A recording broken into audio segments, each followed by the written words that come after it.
Hey folks, Quill18 here, and welcome to a special episode of Europa Universalis 4. Today we're going to talk about how on March 4th, 1516, Queen Jane of England integrated France. Oh yeah. So this is a video about how to win the 100 Years' War as England. Which basically allows you to form a personal union with France, and then 50 years later you can integrate things. This is several years down the way. Of course, England continues to be a massive, massive powerhouse. We're in North America pretty much before anyone else. Scotland's actually doing some colonizing stuff over here, and of course, as happens when Scotland decides to go to the New World, they apparently become a vassal of England. Historically, sort of, kind of, that's what happened. Just waiting for our relationships to improve a little bit, and then I will annex them as well. Portugal's doing well, but other than that, no one else in Africa except me here, and I'm going to keep going to the Indies. This game is obviously going to be like easy mode, roll over everything. I'm not even trying that hard. Like, I've got unlimited manpower, and I'm not bothering fighting in Europe. Let's check the coalition map mode. Oh, there's no coalition at all against me. Oh. All right. So here's the deal.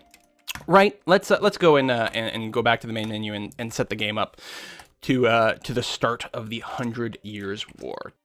All right, we're going to jump in single player. We are at the 1444 start, of course. We're going to grab England and then kick right in. Now, we may have to restart once or twice. There are many, many things that can go wrong with this setup. And right from the beginning, the first thing you have to do is check Castile. Okay, good. Castile, I think, will always rival Aragon, but whether they rival France or England seems to be kind of random. If at the start of the game they are rivaling England, you want to restart right away, because it's actually going to be very, very important for you to get an alliance with them. You will have to make friends. You should be able to get a royal marriage right away, which is going to be great. So we're going to start with that and then offer an alliance. Now, they're not going to help you fight France, but what they're going to do is make it less likely that Burgundy will attack you. Burgundy is a very, very, very, very, very important part of the plot. Okay, now that we've verified that we've got a game that we can actually play here, because Castile is on our side, let's talk about the strategy. Now, part of this was inspired by a thread that was recently posted on Reddit, where the poster posted a sort of a guide to winning this 100 Years' War. And a lot of people commented as well, and there were a few really interesting ideas, things that I'd never really would have considered before. For example, our Navy, the proud British Navy, the English Navy over here, we don't need all of it. To fight this war against France, they have 9 ships in total over here. They've got 2 heavies, 3 lights, and 4 transports. These 14 heavies are very, very expensive. We are currently spending 9.38 gold per month on our fleet maintenance. We can take these heavies and disband them. This would have not occurred to me as like a good move, but we literally don't need them, and they're incredibly expensive. If we go and check the ledger now, we are now saving like 7 gold per month from not having the heavies. So what do we have left? We have 21 lights. Well, 21 lights can beat 2 heavies and 3 lights. That's great. So we're going to move our light fleet into the Côte d'Argent to provide a blockade on Poitou, which is not necessarily going to be worth a lot of war score, but more importantly, just prevent their ships from doing anything annoying, specifically to stop their ships from annoying our transports. All right, so here's the thing. France, much more powerful than we are. They've got a lot more manpower. They tend to have really, really good leaders. We can't beat them straight up. We are in the 100 Years' War. If we win the 100 Years' War, we get a personal union with France. It's fantastic. Our war goal is to take the capital, which is Ile-de-France over here. And of course, once we take it, we're obviously going to have to rename it to Brussels, because what else are you going to do? So our war goal is to take that. We absolutely cannot fight France straight up to do that. It's impossible. And certainly if it was player against player, England will never win the 100 Years' War, which is, of course, historical. England does not win the 100 Years' War. But with the AI, there's a few things that we can do, and a lot of it does depend on Burgundy playing ball here. Again, it's one of those other things that could go horribly wrong. They do start with a claim. Actually, I think they've got a core on Calais. There we go. Yeah, they've got a core on Calais, which is bad because they're going to want to declare war on you, but that's part of the reason that you make friends with Castile. We do have an alliance with Portugal over here. Actually, we could even renew our royal marriage, for example, and just keep ourselves nice and friendly. That way, it'll make it less likely that Burgundy will attack us. What you're waiting to do, you are looking to weaken France to the point where Burgundy will jump in and beat up France. And then Then you can go and very quickly before Burgundy gets there, claim Ile-de-France and win the 100 Years' War. Unfortunately, that's only phase 1 of the game. So, all right, what do we got to do? Normandy over here. We've got like 39 troops already sitting around here, 39,000 troops. This 9K stack in Normandy is going to get its butt kicked. We got to take these transports, go over here, and pick them up in Normandy. We got to queue that up. We're still paused right now. One of the things I will point out, I always play with... Oh, all. I always play with this option turned on. When one of your units arrives at the destination, I have it set to display as a pop-up. The Reddit guide actually suggested even making it automatically pause the game by clicking this button here. Personally, I would find it a little too annoying, but the pop-ups are mandatory. Like, if you don't play with these pop-ups, yeah, they can get kind of spammy sometimes. They're so very handy, so you're just going to have to be real quick with the pause button. So we got all the ships moving. We can take all these dudes over here. We're going to want them to get in France soon. So the best spot to put them is either Cornwall or Wessex, because both of those have a port on the channel. Wessex is closer, so we're just going to go ahead and move them there. So our ultimate goal is to fight tons of battles in Béarn over here. The reason is Béarn is 45% hills, 35% mountains. That means there's an 80% chance that the attacker will have a huge penalty. Ideally, hopefully in the mountains, which will be a -2 penalty, and probably, I think they'll be guaranteed a river crossing as well. I think even from Armagnac to here, I think it will be a river crossing. I'm not 100% sure. So in a perfect world, your attacker, the attacker, who should be France, will get a -3 on all their rolls. And that's phenomenal for you. That will do so many wonders. You can easily, even with the fact that they have better generals and all that, you can probably beat them on a 2-to-1 ratio, assuming the die rolls are not terrible. Again, there might be a lot of re-rolls here, a lot of restarts. If you're playing on Iron Man, there's going to be a lot of restarts. If you're playing on normal mode, you might have to do a lot of saves coming, you know. Save, reload, which is, you know, kind of cheaty, but, you know, whatever. Missions. Okay, first of all, I am... oh, that's too bad. We don't have the good mission. The good mission is get 50, improve your prestige. Get 50 prestige, gain +1 stability. To the point where you might actually just want to restart this. You kind of want both Castile to be friendly and that mission. We're going to make do without it, because the thing is, you're going to get a lot of prestige winning battles against France, so you should get free stability, which is great. I would still, before I got the free stability, I would probably try to boost my stability to +1, because that's relatively cheap to do. So ideally, that mission will complete, and you will go up to a +2, which is a really nice way to save. Do keep an eye on your war exhaustion. Because war exhaustion is pretty bad. For every point, you get an extra 1 revolt risk, right? It's a 1-to-1 ratio. So spending 75 Diplo points to reduce this is going to be pretty handy. This will be a relatively long war. Anyway, I think we're at the point where we can unpause. No, that was the right. Okay. You don't actually want your whole army sitting over here. What you want is a small... This is the common tactic against the AI in EU4. You want a small stack here, and then you want a big reserve stack back here.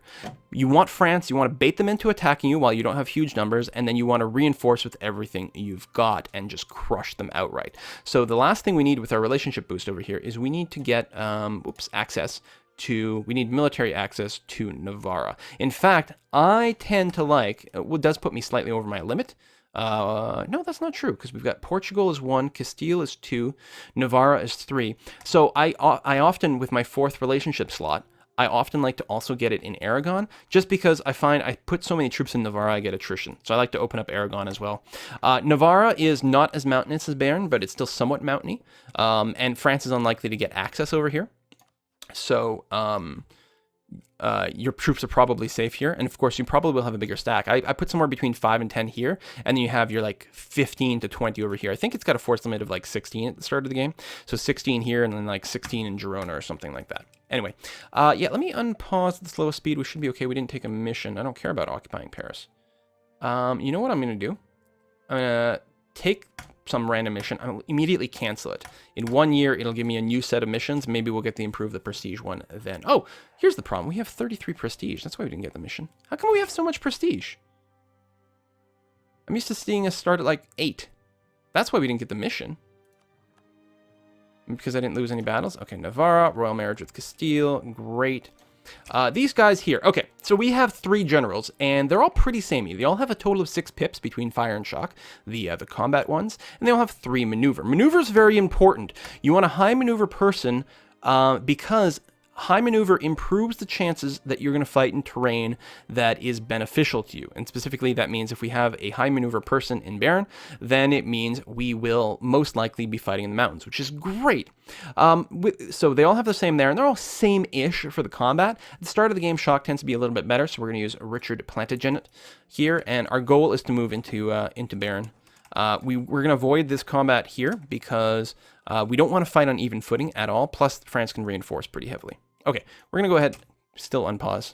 I know, there's a lot of setup, and especially when you're doing the talking, but it's very important to try to get that right. We're about to get our next diplomat. I'm going to go ahead and ask for military access here in Aragon as well, just so that we have that option. Okay, so we got a few pop-ups. Now, if we look over here, when's this army arriving? On the 29th of November, they will arrive to Normandy. Our ships will arrive on the 22nd, which is one more day. There we go. We get the pop-up. I didn't auto-pause, but I'm just very quick on the space bar. I'm going to take these guys. I'm going to attach to transport, which is the shortcut key A, and I'm going to leave. Boom. Because we docked, we could leave instantly and avoid getting squished, which is very good. We're actually going to go and meet up in Wessex and then get a stack to move down into Navarra. These ships are still moving. Good. We didn't take any advisors, which I'm probably fine with. I may want the opportunity to pick up some mercs if we run out of manpower, which is relatively likely, no matter how good these battles go. So we're in Baron. They might come to attack us there. Probably not very much. They're probably going to prioritize occupying the Varus territory before that happens. We did get our alliance, right? No, we can offer an alliance in a few days. Good. And we're going to want to do that before Burgundy decides to declare war on us. We're getting besieged over here, which is okay. So we'll have a negative war score for a while, but there's not really much we can do about that. So what I'm going to do is I'm just going to play here long enough to show you one of the battles, which will take a little bit of time because, again, France will most likely siege everything before coming to attack. It depends. It's somewhat random. Sometimes things work better than others. We'll just have to play it by ear. Okay, we're just going to, we're going to move some troops down to here. We've got this nice blockade, which is going to easily keep these guys in check. We might even be able to move some of these troops out and start doing trade, but actually... I wonder if we could do like a half stack. Would 11 be enough to defend that? It might, because what would actually be very nice is to do piracy, probably in Bordeaux. Denies France some money and gets us even more cash. I think we will do that. It might be a little risky. I'll leave 11 behind here and then have 10 being pirates. If we start to get attacked, we'll definitely need to reinforce right away. It's a bit ballsy, but we're going to give it a try. We're going to do Bordeaux trade node. I mean, we already have a merchant there, which is a little bit silly. Well, let's see how big of a chunk we can take out of this. Co is being attacked. Laborde is under attack. That's fine. There we go. The pirates not show up in this listing? Really? You just have to mouse over here? 16% of the trade is being stolen by pirates. The following countries are sending ships on privateer missions to this node. Oh well, so presumably we're getting some of that. Does it show up in the ledger somewhere? No? Maybe just under trade? Privateer efficiency.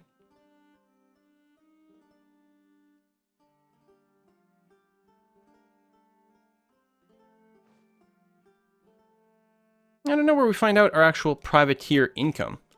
I'm probably just missing it somewhere really obvious. Anyway, transports are coming. One of the things we can't do, we can't dock in Navarra. However, we can unload our troops there because we have our access. Venice has entered a military alliance with France. That's kind of annoying. Ooh, they're sending some troops down right away. That is sometimes earlier than I sometimes see. Should ultimately be okay, though. Oh, we will want to assign the other generals. I mean, here it doesn't matter so much. But certainly ones that arrive. Maneuver does help you move faster. So you can reinforce battles a lot quicker. I'll be curious to see where this guy decides to go. They might attack us. With a 9 stack here, they may not. It might not look like good enough odds to them. I think the AI does weigh neighbors to a certain extent. Let's drop it down to like 5 and see what happens. Actually, we'll move you to Girona and you to Pyreneo. Actually, we'll move you to Pyreneo, you to Girona, because Pyreneo is totally safe from French attacks. Not that I think they have access, but what the hell, we'll play it safe. Go to Wessex. There we go. They're coming down to Armagnac again. Where are you going? No. Go that way then. And then hold shift and then go to Girona. There'll be a couple of ticks of attrition, but it's going to be fine.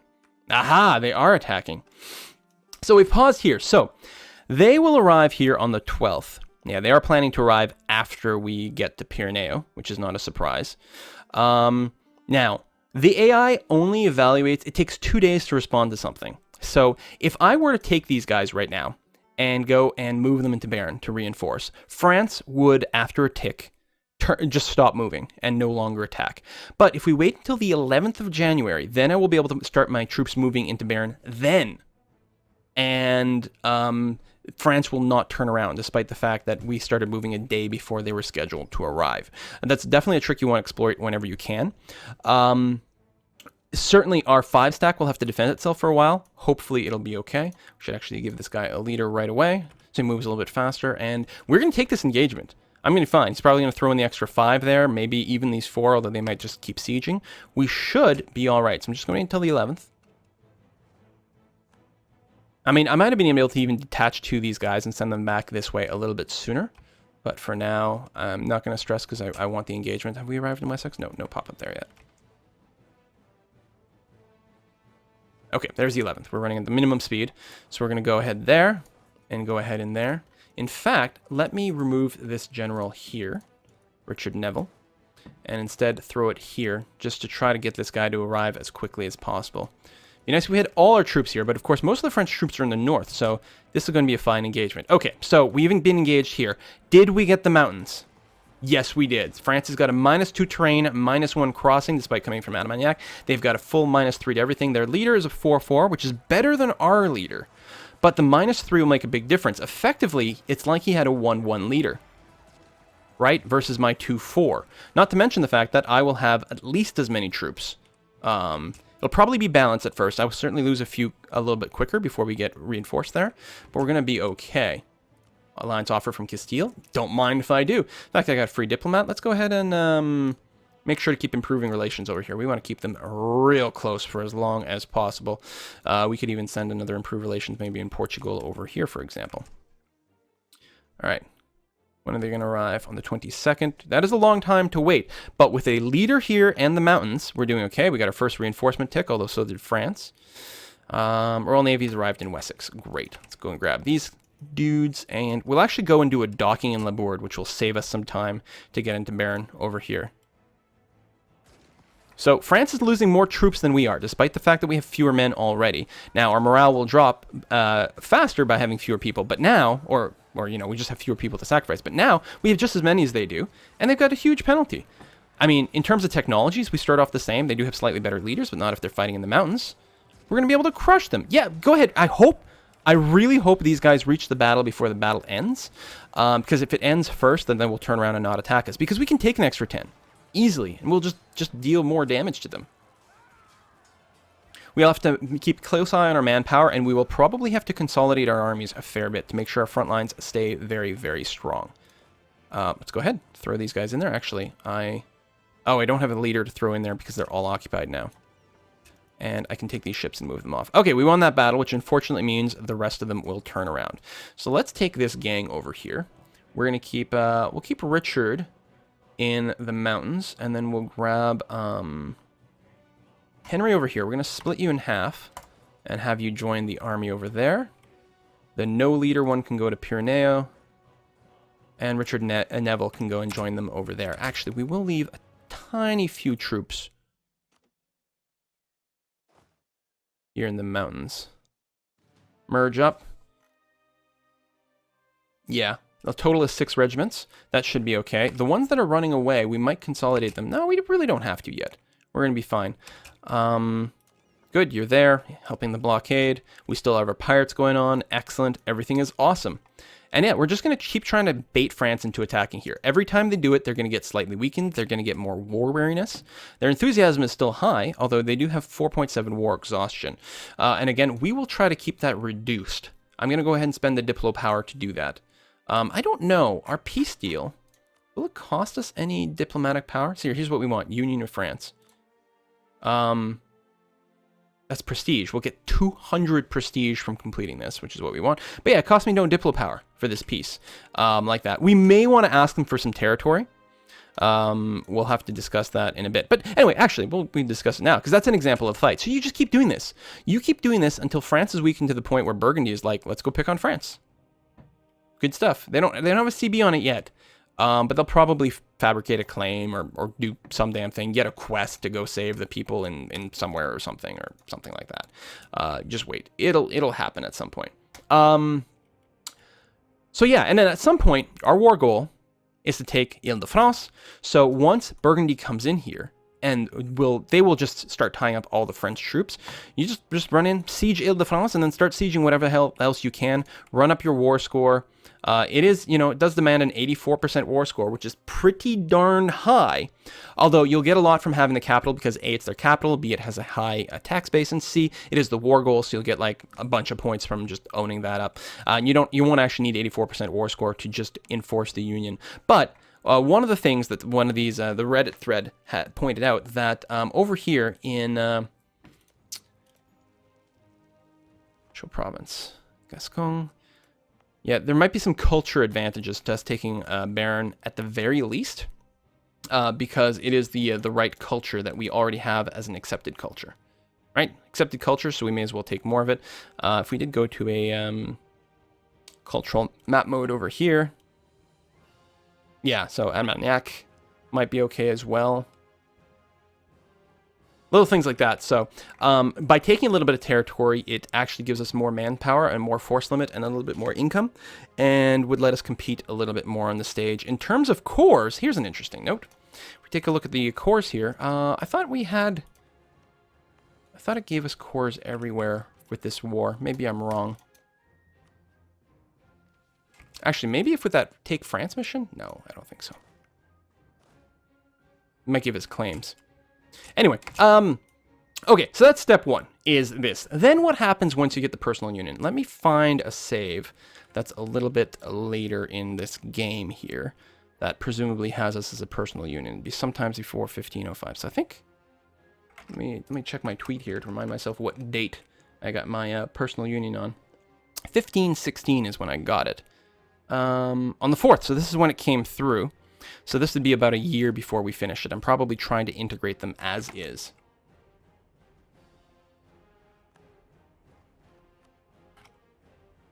All right, so at this point, what do we got? We have France as a personal union to England. Now, I think for the first 2 years, after you succeed in the 100 Years' War, there will be a truce between you two. So France will not be able to declare independence.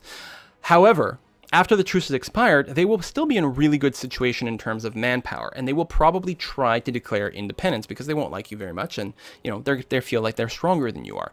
So you're going to want to avoid any wars. I think I diplo-vassalized all of Ireland. I don't think I actually went to war with them. I just got that. I maintained my relationship with Spain for a while. I think even Castile. Yeah, it's broken even with Provence, Spain. So first with Castile, we stayed allied. I think with Portugal, I stayed allied for a while, but I think it ended up breaking at some point because I don't know, there was some other war or something going on. I don't remember all the details. Winning the 100 Years' War against France and forcing them into a personal union will get you some aggressive expansion penalty. A couple of minor nations might join a coalition against you, but it's not going to be anywhere close to severe. Also, if anyone declares war against you, France will fight on your behalf. And here's one of the things. If you're worried about France declaring independence, you want to start some wars. You want to be in some wars, because when people are fighting on the same side of the war, they can't declare on each other. I think that continues to be the case with independence. I don't think France will be able to declare independence while they're fighting a war alongside me. Also, if they're in wars, they're going to be draining their manpower and their force limit and spending money. Burgundy is an excellent target for that, and you can see at this stage of the game, I've taken Picardy and Vlaanderen, for example, and Badois. Oh, that was from Provence, never mind. But I took 2 provinces from Burgundy in wars that I mostly just started to keep France busy. I took all my dudes and left them in Normandy and Co or something like that, away from the front lines, declared the war, and then France and Burgundy just beat on each other for a while. Burgundy will have a pretty good army, actually, and especially if you're keeping France weak, they'll be in a bit of a pickle. So I let France take the brunt of the attack, and then I go and sort of reinforce and do things where I can, but I try to minimize how many losses I take, because I never want to be in a position where France feels like they're stronger than I am.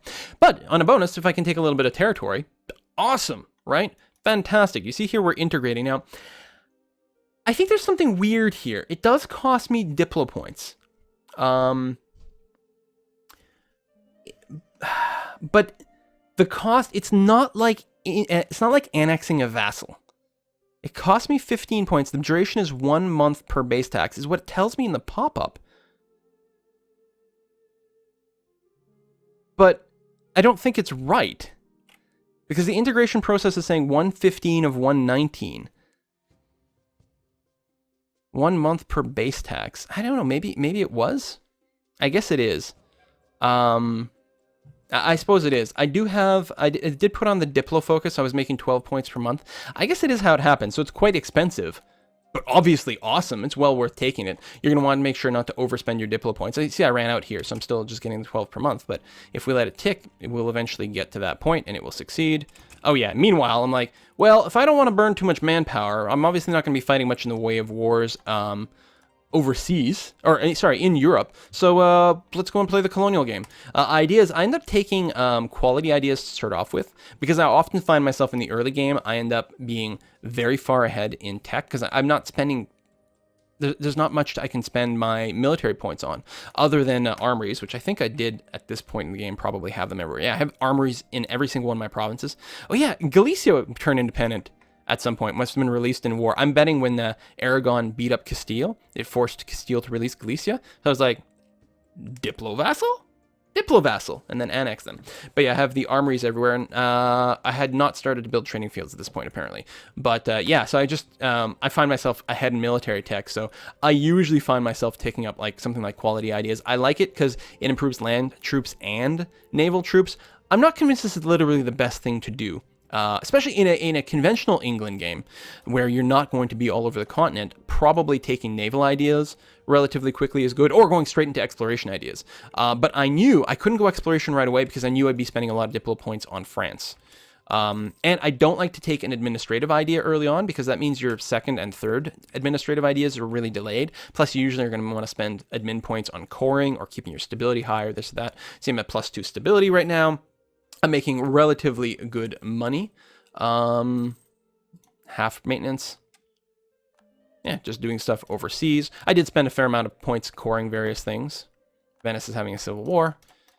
Yeah, if we just, fast forward, top speed, we should get to the point where we finish annexing France.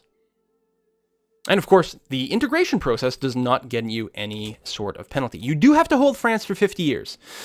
You can tell by the counter that, actually, I don't remember what year I started annexing them. Yeah, it doesn't say. I didn't win this war, the 100 Years' War, as quickly as I could, because, again, Burgundy in my game was having had a regency council. The King of Burgundy died like really fast, although luckily it didn't trigger anything with like Austria taking over Burgundy. That would have been terrible. But there was a regency council, so it couldn't declare war on France for a while. So I just kept sitting here, waiting, letting France beat itself up against me. And then finally the king came to power in Burgundy. They had some claims or whatever, some missions to do stuff, and they went and declared war on France. And yeah, I just came by and cleaned everything up. I think it should be March. There we go. So integrating France, standard message over here, lose the 10 legitimacy. I gained prestige for annexing of France, and there we go. And then England, all the way across. Then I was like, all right, I guess I'll go and beat up on Scotland. Soon after that, actually for a long time I had again, I was paranoid. In one of my games, at one point, like France did declare independence war against me. I was like, oh, that's really bad. Hold on, let's try that again. And then it was like, okay, let's make alliances with Scotland. Let's make alliances with Castile. Let's make sure I don't go to war and lose any manpower. I wanted max manpower. I want to be at my force limit all the time and be ready at a moment's notice. Or actually, I didn't want to be ready at a moment's notice to fight France. I wanted to do everything in my power to ensure France would never declare a war on me by, declaring war on Provence and Burgundy and apparently on Aragon at some point, because I took Girona, for example. Just very little wars. I was trying not to get overextended. I didn't want rebels, and you probably don't have to play it quite as cautiously as I did, but, it worked, so there we go. So now I have all of the financial base of France in my control. I don't have necessarily all their ideas or, the broken AI advantages that they get, but hey, how broken could it be if you can win the 100 Years' War? Boom. Now at this point, obviously, you've sort of just won the game outright, right? If I go and reload that latest save or whenever it was, I guess it'd be this. Boom.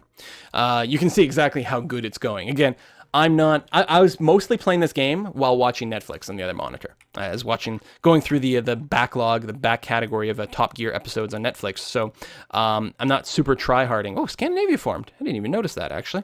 And Portugal is being a beast in Northern Africa. But even without trying, I mean, again, North America should basically be mine. If I was willing to extend myself a little bit more. I'm running 4 colonies. Like, I'm 2 above my maximum number of colonies already, right? And I'm still making 18 gold per month at max army maintenance. Like, what?